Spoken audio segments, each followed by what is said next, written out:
आदाब नमस्कार, मैं अशर यासिर, आपका स्वागत है सियासत टीवी के साउथ इंडिया एक्सप्रेस में। अब देखते हैं मुख्य समाचार।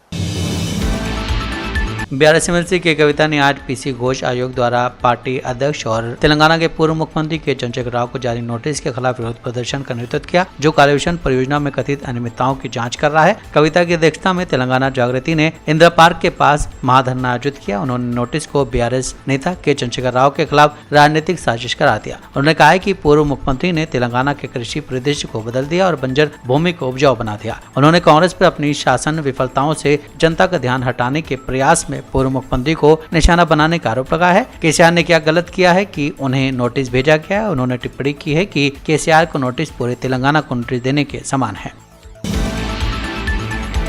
BRS MLC की कविता के विरोध प्रदर्शन पर तेलंगाना के मंत्री पोन्नम प्रभाकर ने कहा है कि इस तरह के विरोध प्रदर्शन का कोई मतलब नहीं है। मैं कविता से कहना चाहता हूं कि उन्हें पहले अपने घर के मुद्दों को सुलझाने की जरूरत है। जब BRS 10 साल तक सत्ता में थी तो आपके पास लोगों के मुद्दे पर बोलने की हिम्मत नहीं थी। अपने परिवार के सदस्य के लिए वो पार्टी कार्यकर्ताओं को सड़क पर खींच रही है और विरोध प्रदर्शन कर रही है। उसको कांग्रेस बहुत छोटी चीज बन के तोड़ देते हैं। हम ये पूछना चाहते हैं, जब रेस्पेक्टेबल लॉ टेक केयर एक चीफ मिनिस्टर किया हुआ आदमी अगर कोई कमीशन बुलाए तो वहां जाना, आपका निर्दोषित दिखाना है, वरना उसके अलावा बेटी आके धरना करने की मतलब नहीं है। मैं ये पूछना चाहता हूं, कविता जी, आप पहले जाके आप घर के अंदरूनी बात को संभालने की कोशिश करो। आपका भाई से लड़ाई है, आपका भाभी से लड़ाई है, आपका जीजा से लड़ाई है, किससे लड़ाई है, कौन शैतान है, पहले जनता को बताने की कोशिश करो। आप आके रोड पे धरना करने का कोई मतलब नहीं है। जब 10 साल सरकार में था, कोई जनता का इश्यू में आपका कोई हिम्मत नहीं था बोलने का। अभी भी अगर जनता का इश्यू कोई है, हमके पास लाइए, सरकार तैयार है उसको रिजॉल्व करने का। उसका फैमिली मेंबर के लिए कार्यकर्ता को ले जाके फिर इंदिरा चौक के पास बैठ के धरना करना, ये बहुत बड़ी हंसी की बात है। सब लोग जनता देख रहे, ये फैमिली का अंदरूनी की परेशान इंटरनल लड़ाई की बात है। उसमें कांग्रेस को कोई बोलने का कोई चीज है ही नहीं है। एक टी कप में एक तूफान की बात जैसा हम इसको इग्नोर करते हैं। तेलंगाना के मुख्यमंत्री रेवंत रेड्डी ने हैदराबाद में 141 चिन्हित जल भराव बिंदुओं पर चल रहे कार्यों की प्रगति की समीक्षा की, जहां वर्षा जल संचयन कुओं का निर्माण किया जा रहा है। हैदराबाद में मानसून के लिए राज्य सरकार की तैयारियों का पालन करने के लिए वरिष्ठ अधिकारियों के साथ एक उच्च स्तरीय समीक्षा बैठक के दौरान मुख्यमंत्री ने अधिकारियों को इन स्थलों पर स्वचालित पंप लगाने का निर्देश दिया, ताकि अतिरिक्त बारिश के पानी को जल्दी से निकाला जा सके और शहरी बाढ़ को रोका जा सके। उन्होंने भारतीय मौसम विभाग द्वारा प्रदान किए गए पूर्वानुमान के आधार पर पूर्वव्यापी कार्रवाई की आवश्यकता पर बल दिया। उन्होंने बारिश और बाढ़ से संबंधित मुद्दों की वास्तविक समय की निगरानी के लिए एकीकृत कमान और नियंत्रण केंद्र में एक केंद्रीय प्रणाली की स्थापना का भी निर्देश दिया। भारी बारिश के दौरान व्यवधान से बचने के लिए मुख्यमंत्री ने शहर की पुलिस और यातायात शाखाओं HMWS एंड SB और GHMC से अलर्ट पर रहने का आग्रह किया है। उन्होंने मानसून के दौरान सुचारू कामकाज और सार्वजनिक सुरक्षा सुनिश्चित करने के लिए अंतर विभागीय समन्वय के महत्व पर भी जोर दिया है। मुख्यमंत्री ने तूफानी नालों में अंधेरे डिसलिंग कार्यों को पूरा करने का आदेश दिया। उन्होंने अधिकारियों को उच्च जोखिम वाले क्षेत्रों की पहचान करने और संभावित चुनौतियों से निपटने के लिए विस्तृत आकस्मिक योजनाएं तैयार करने की सलाह दी है।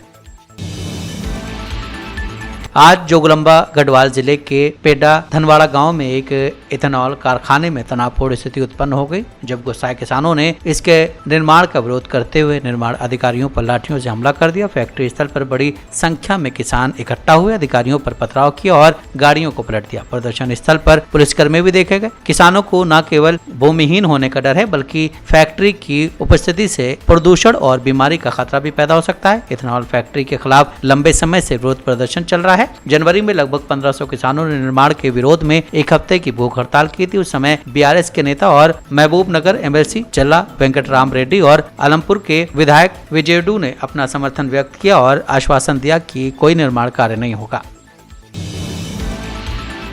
तेलंगाना के पूर्व IT मंत्री और BRS के कार्यकारी अध्यक्ष KTR ने आश्वासन दिया है कि यदि BRS अगले 3 सालों में सत्ता में लौटती तो वो राज्य के IT उद्योग को और विकसित करने पर ध्यान केंद्रित करेगी। विभिन्न IT कंपनियों के CEO से बात करते हुए KTR ने AI के बढ़ते महत्व पर प्रकाश डाला। उन्होंने कहा है कि AI भविष्य में बड़े बदलाव लाएगा और भारत के युवाओं को इस वैश्विक बदलाव में भाग लेने के लिए तैयार रहना चाहिए। KTR ने युवा भारतीयों को AI क्षेत्र में प्रतिस्पर्धा करने में मदद करने के लिए सरकारों और IT कंपनियों के बीच महत्वपूर्ण सहयोग की आवश्यकता पर बल दिया। उन्होंने ये भी कहा है कि कई प्रमुख वैश्विक औद्योगिकी कंपनियों ने संयुक्त राज्य अमेरिका के बाहर अपने सबसे बड़े कार्यालय स्थापित करने के लिए हैदराबाद को चुना है।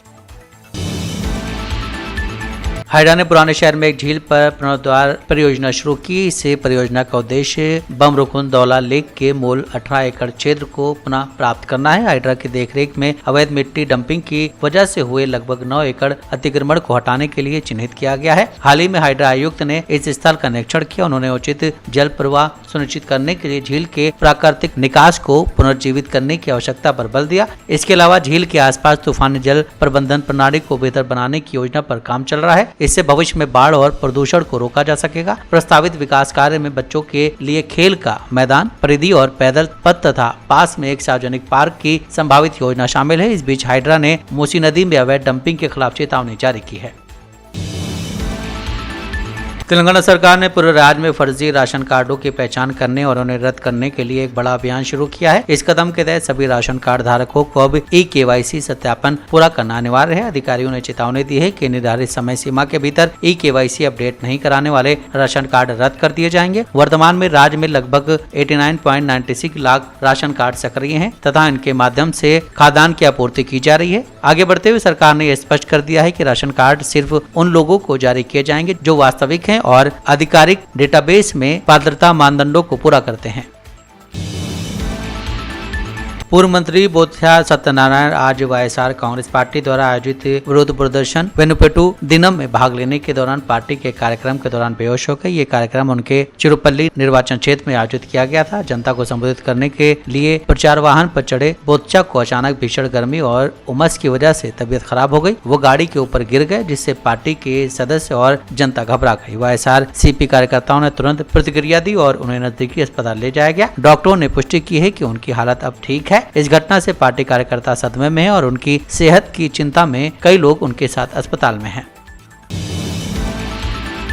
आरसीबी की जीत पर कर्नाटक के मुख्यमंत्री सिद्धरमैया और डिप्टी सीएम डीके शिवकुमार समेत कई नेताओं ने एक्स पर पोस्ट कर बधाई दी है। कर्नाटक के सीएम सिद्धरमैया ने एक्स पर लिखा है कि रॉयल चैलेंजर्स बेंगलुरु को ऐतिहासिक आईपीएल जीत पर बधाई। आखिरकार अपना सपना सच हो गया। इसके साथ ही उन्होंने कन्नड़ भाषा में वायरल नारा ई साला कप नामदे भी लिखा है। इसका मतलब है कि इस साल कप हमारा है। सिद्धरमैया ने लिखा है कि शानदार प्रदर्शन से लेकर अडिग भावना तक इस जीत ने कर्नाटक के गौरव को जगाया है और दुनिया भर के प्रशंसकों को रोमांचित किया है। डिप्टी सीएम डीके शिवकुमार ने भी पर पोस्ट कर आरसीबी की टीम को बधाई दी। उन्होंने लिखा है कि इस अविस्मरणीय और ऐतिहासिक जीत पर रॉयल चैलेंजर्स बेंगलुरु को बहुत बहुत बधाई। 18 साल का जुनून, वफादारी और कभी हार न मानने का जज्बा, आज रात ये सब एक साथ आ गया। आपने हर कन्नड़ के सपने को साकार कर दिया। ये जीत से कहीं बढ़कर है। ये पूरी आरसीबी के लिए एक भावनात्मक क्षण है। कर्नाटक गर्व से दहाड़ रहा है। केरल में एक ऐसा मामला सामने आया जिसमें एक युवक के पिता मुस्लिम और माता हिंदू। उसने इस्लाम धर्म अपनाने से इनकार कर दिया और हिंदू धर्म अपनाया। इसके बाद अपने डॉक्यूमेंट्स में धर्म बदलने के लिए कदम उठाया, जिससे उसे अड़चने आई। मामला केरल हाईकोर्ट पहुंचा। अदालत ने मामले पर सुनवाई करते हुए इस संबंध में अपना फैसला सुनाया। दरअसल केरल हाईकोर्ट ने हाल ही में माना है कि जो व्यक्ति स्वेच्छा से अपना धर्म बदलता है उसे संविधान के अनुच्छेद 25 के तहत ये मौलिक अधिकार है कि वो अपने धर्म परिवर्तन को आधिकारिक स्कूल दस्तावेजों में दर्ज कराए। जस्टिस डीके सिंह ने स्पष्ट किया है कि जब अनुच्छेद 25 के तहत स्वतंत्र धर्म के अधिकार में स्वेच्छा से अपना धर्म अपनाने का अधिकार शामिल है, तो इसका अर्थ ये है कि नागरिकों को भी ऐसे परिवर्तनों को ऑफिशियल रिकॉर्ड में दर्ज किए जाने का अधिकार है। हाईकोर्ट ने अपने फैसले में कहा कि यदि कोई भी व्यक्ति बिना किसी दबाव, धोखाधड़ी, अनुचित प्रभाव के अपना धर्म बदलता है तो इससे भारत के संविधान की प्रस्तावना के साथ साथ अनुच्छेद 25 के तहत संरक्षण हासिल होगा। संवैधानिक स्कीम के तहत हर व्यक्ति को न सिर्फ अपनी पसंद के धार्मिक विश्वास को मानने का मौलिक अधिकार है, बल्कि इस विश्वास और विचारों को इस तरह से प्रदर्शित करने का भी अधिकार है जिससे दूसरों के धार्मिक अधिकार और व्यक्तिगत स्वतंत्रता का उल्लंघन न हो। साउथ इंडिया एक्सप्रेस यहीं समाप्त होता है। मुझे दें इजाजत। बाकी खबरों के लिए अपने रहें सियासत टीवी के साथ।